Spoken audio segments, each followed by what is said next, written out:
खुलुमबाय आं उदांश्री बर' दिनै आरो गोदान रादाबजों नुजाथि फैदों।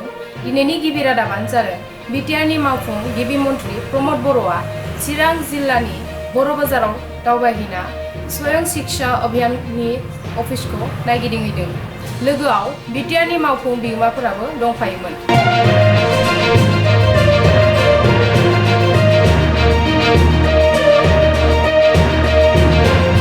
हादोरनि गिबि मन्थ्रि नरेन्द्र मदिआ शिवारन्जन आरो नित्यारेखौ एशिया पेरा गेम बेडमिन्टनाव सिलभार मेडेल देरहानायनि साबायखर बावदों।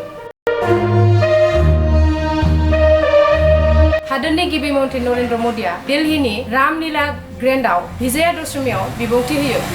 भगवान राम के विराजमान के बस कुछ ही महीने बचे हैं। भगवान श्री राम बस आने ही वाले। गोदोरनि सांसद मन्थ्रि सत्यपालजों राहुल गान्धीआ मोगा-मोगि जानानै सानैजों दानि मोदी सरकारनि नीतिफोरखौ गोखा होननानै सावरायो। सिंह जी के तब 30 MLA छोड़ गए थे। किस साल की बात है? That is 1973. 40 लाख जननि रेशन कार्ड गोदानै होगोन होनना फोरमायो आसाम सरकारा।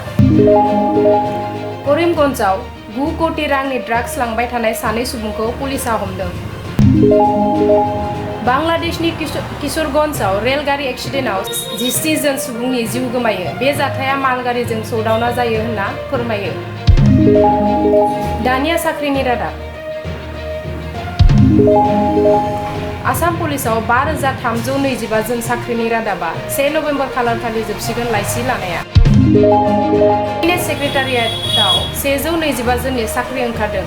लाइसि जमा लानाय जोबथा अक्ट'आ 6 नभेम्बर। आसाम कामान्डसआव 270 जन साख्रि ओंखारदों। लाइसि जमा लानाय जोबथा साना 1 नभेम्बर। पावार ग्रिडआव 184 जननि इन्जिनियारिं ट्रेइन गोनां नागिरदों। लाइसि लानाय जोबथा साना 10 नभेम्बर।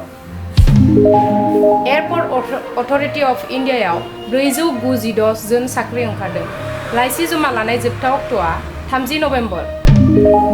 सिभिल डिफेन्स हम गार्डआव 48 जननि साख्रि लागासिनो दं। लाइसि लानाय जोबथा अक्ट'आ 1 नभेम्बर। दिनैनि भिडिअ'आ एसेनोसै। नोंथांमोना भिडिअ'खौ मोजां मोनोबा लाइक, साबस्क्राइब लोगोसे कमेन्ट हो आरो गोबां भिडिअ'नि थाखाय www.bodonews.info आव थांनानै नायनो हागोन। गोजोन्थों।